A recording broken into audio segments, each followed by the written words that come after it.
from the coast and from the prairies. I bet they keep coming. Add one more name. We would like to respectfully acknowledge that the land on which we gather is the unceded traditional territory of the Mi'kmaq people. The Mi'kmaq are one of the 5 nations of the Wabanaki Confederacy in the northeast of Turtle Island.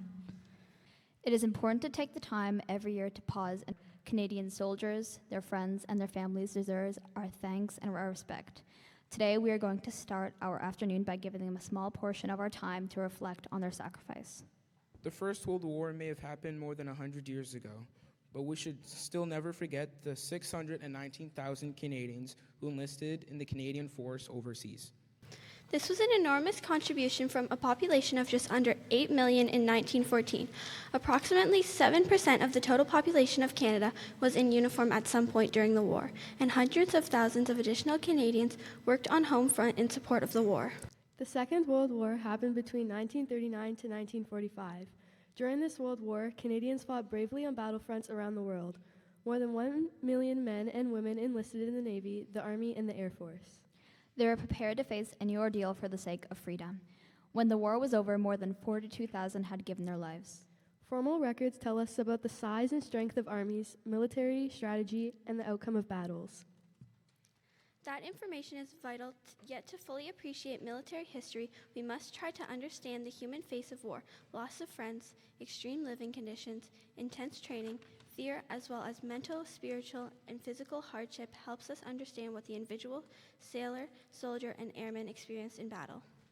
For many of us, war is a phenomenon, seen through the lens of a television camera or a journalist's account of fighting in distant parts of the world. Our closest physical and emotional experience may be the discovery of wartime memorabilia in a family attic. But even items such as photographs, uniform badges, medals, and diaries can seem vague and unconnected to the life of their owners. For those of us born during peacetime, all wars seem far removed from our daily lives. We often take for granted our Canadian values and institutions, our freedom to participate in cultural and political events, and our right to live under a government of our choice. Canadians who went off to the war in distant parts of the world went because the belief that the values and beliefs enjoyed by Canadians were being threatened. They truly believe without freedom there can be no ensuring peace, and without peace, no enduring freedom. These wars touch lives of Canadians of all ages, all races, all social classes, fathers, sons, daughters, sweethearts. They were killed in action, they were wounded, and thousands who returned were forced to live the rest of their lives with physical and mental scars of war. By remembering their service and their sacrifice, we recognize the tradition of freedom that these men and women fought to preserve. They believed that their actions in the present would make a significant difference in the future, but it is up to us to ensure that their dream of peace is realized. The meaning of their sacrifice rests with our collective national consciousness. Our future is their monument. On November 11th especially, but also throughout the year, we have the opportunity to remember the efforts of these special Canadians. In remembering, we pay respect to those who respond to their country's needs. Canadians are typically seen as some of the most peaceful and non-confrontational people on the planet. But under this layer of politeness and goodwill, Canada has produced some of the fiercest and bravest soldiers the world has ever seen.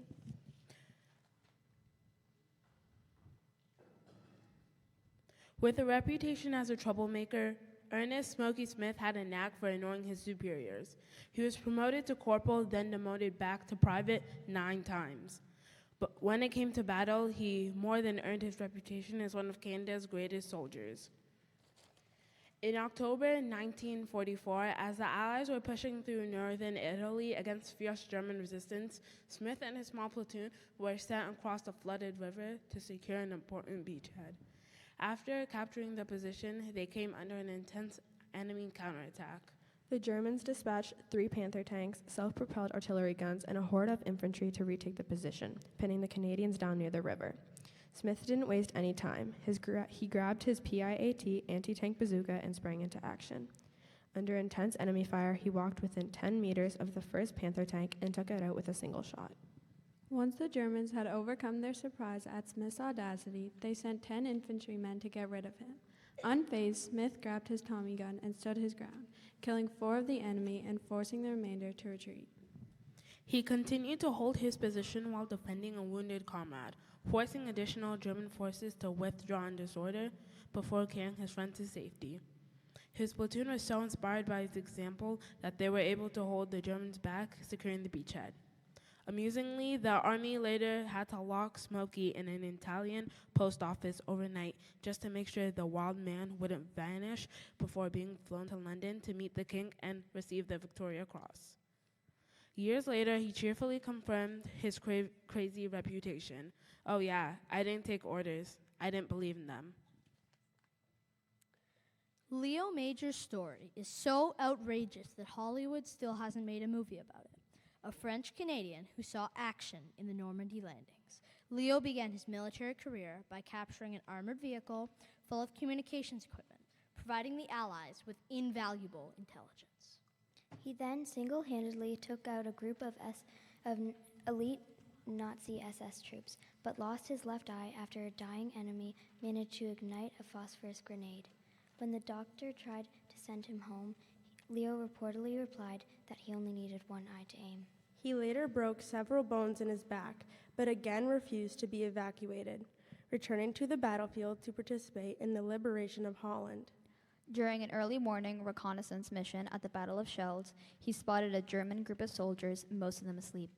A typical soldier would have returned to report to a superior, but for a guy like Leo, this was an opportunity. He captured the German commander, and after killing a few soldiers, the entire company of 93 men surrendered to him. He then escorted them back to the Allied lines. Seriously, you can't make this stuff up. But Leo's greatest feat was still to come. In April 1945, the Canadians were tasked with liberating the Dutch city of Zwolle. Their plan was to bombard the German positions with artillery until they surrendered. Leo was once again sent on a reconnaissance mission, this time with a friend. His superiors really should have known better. Realizing that an artillery barrage would also kill innocent civilians, Leo and his buddy Willie decided to liberate the city all by themselves. Unfortunately, around midnight, Willie was shot and killed. Enraged, Leo grabbed his friend's weapon and gunned down 2 Germans, with the others fleeing in terror. He then proceeded to capture a different German vehicle and forced the driver to bring him to an enemy officer at a nearby tavern. Leo then informed the surprised officer that the town was surrounded by an overwhelming Canadian force and that an attack was imminent before strolling out of the tavern and disappearing into the night. The next step was to convince the Germans that what he had told the officer was true. Leo spent the rest of the night racing around the town, gunning down Nazis and throwing grenades like a one-man army. After seeing their comrades gunned down by a mad Canadian in an eye patch, most enemy soldiers made the smart choice and surrendered. As the night wore on, Leo kept appearing at the Allied lines with a group of confused German prisoners before returning to the city. His final feat was to clear out the local SS headquarters. By 4 a.m., the Germans had abandoned the town. The artillery attack was canceled. The city was saved by a single man. Leo received numerous medals for his deeds in World War II and earned even more in Korea. Leo Major died in 2008, but his memory lives on in Zwolle, where he is regarded as a hero. Not all war heroes fought on the battlefield. Some worked behind the scenes, and Alice McGill was one of those. In 1938, 2 important events occurred in McGill's career. First, she took a job as Chief Aeronautical Engineer at Canadian Car and Foundry, CanCar, in Fort Williams, now Thunder Bay, Ontario. Second, the Engineering Institute of Canada accepted her applications for membership. This made her the first woman member of the professional association. Upon her arrival at the Canadian Car and Foundry, CanCar, McGill undertook many projects. One of these projects was designed and constructed of the Maple Leaf 2 trainer. The plane was based on a previous model. McGill completely rearranged it and did so at an impressive speed. She saw the prototype through the aerial testing very early in her tenure at CanCar. The plane never went into full production in Canada. However, it is recognized as the first aircraft designed and produced by a woman. After this achievement, McGill oversaw the retooling of the CanCar plant. She equipped it to mass produce an Hawker Hurricane. The Hurricane was the main fighters flown by Canadian Allied Army of the Battle of Britain. This was a massive undertaking, and the media was quick to latch onto the fact the woman was serving as Cancar's chief aeronautical engineering during wartime. Over the years, many articles have been written about McGill. In 1942, the American true comic series dubbed her as Queen of the Hurricanes in a story they ran about her. This Remembrance Day and all Remembrance Day to follow, it is important to acknowledge the 6,000 First Nations soldiers who served alongside the Canadian forces throughout the First and Second World Wars. These men and women were not Canadian citizens and not subject to conscription efforts. Regardless, they volunteered and stood as allies with their settler brothers. Nation to nation, in defense of the land and our collective freedoms, they made valuable contributions to the war efforts and earned more than 50 medals throughout both conflicts. Our soldiers fought for the shared value of freedom and democratic rights for all. However, these soldiers returned from the war and quickly realized those freedoms and rights did not equally apply to them as did their non-native comrades. Today, we would like to acknowledge 2 Indigenous men and their contributions to the fight for Canada's freedom.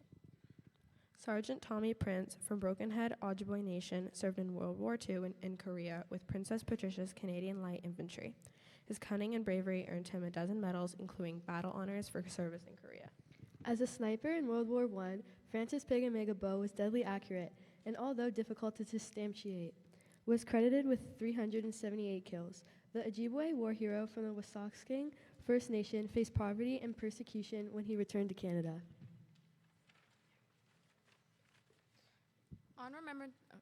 On Remembrance Day, we like to acknowledge the courage and sacrifices of those who served their country and acknowledge our responsibility to work for the peace they fought hard to achieve. We must remember, if we do not, the sacrifice of those 100,000 Canadian lives were meaningless.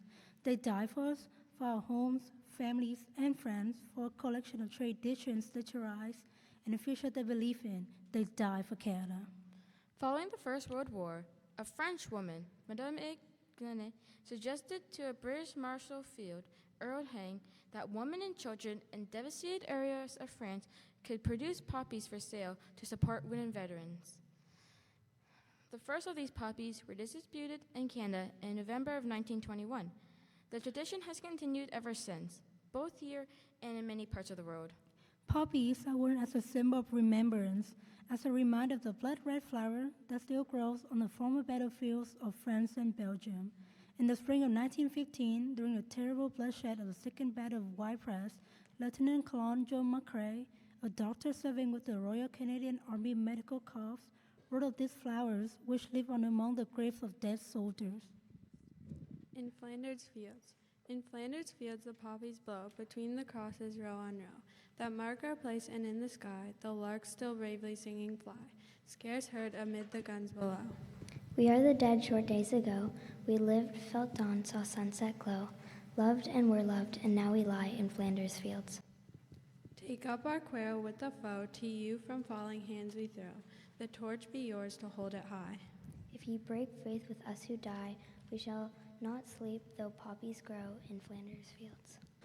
Every year on November 11th, Canadians pause in a moment of silence to honor and remember the men and women who have served and continue to serve Canada during times of war, conflict, and peace. We remember the more than 2,300,000 Canadians who have served throughout our nation's history, and the more than 118,000 who made the ultimate sacrifice.